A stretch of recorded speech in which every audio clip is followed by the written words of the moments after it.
So, got another story, which is pretty cool. My sister-in-law, Jody, ended up joining us.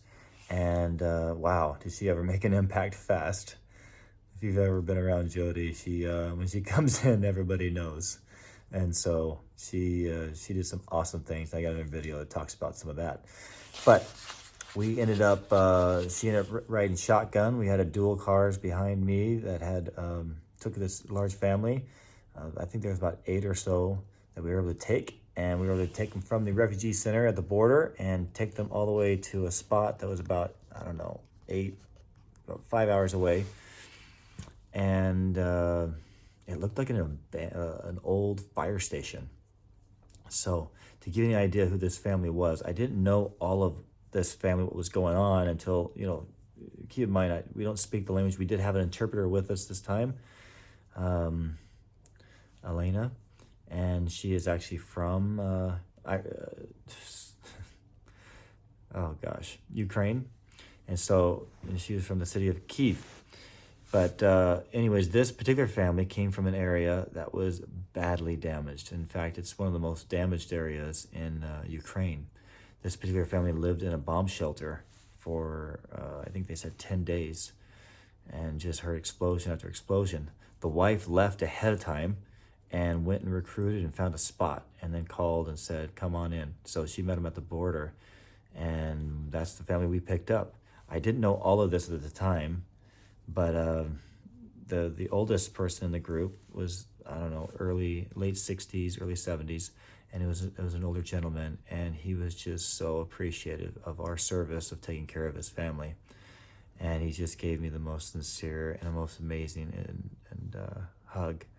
And then he spoke to me with his hands, on both my shoulders, and just spoke directly to me. And I didn't understand a word he was saying, but based on his body language, I know he was telling me something, how much love and appreciation he had for the service we provided for him and his family. The interpreter was nearby, and I later asked her what he said.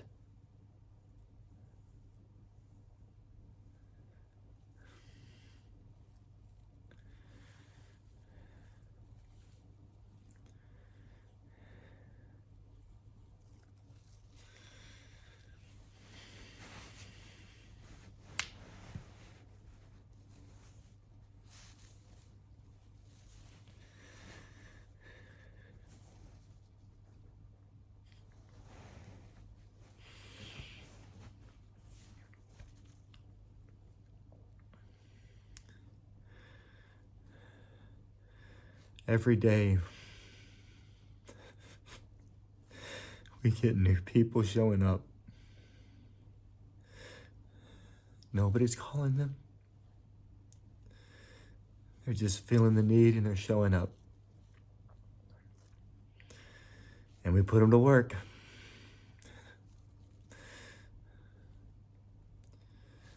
One starfish at a time, we're making a difference. When I left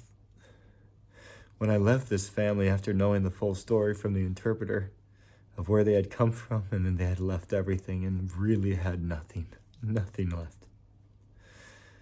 I had stashed a few stacks of bills, one of them in a suitcase, and another one of the volunteers stuffed in the little boy's jacket and zipped it. But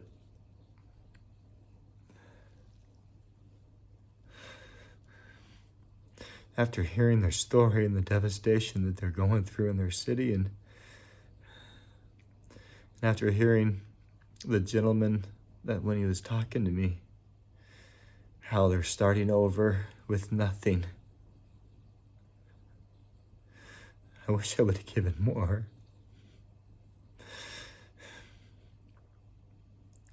I had a few more pockets to give.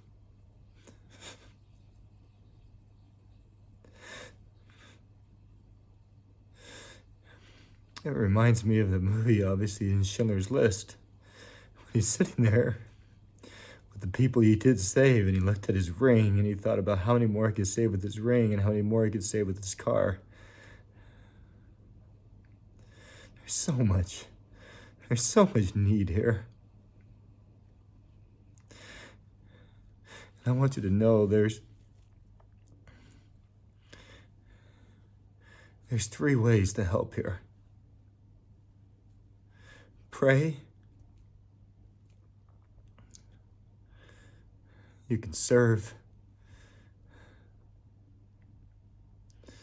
And you can donate.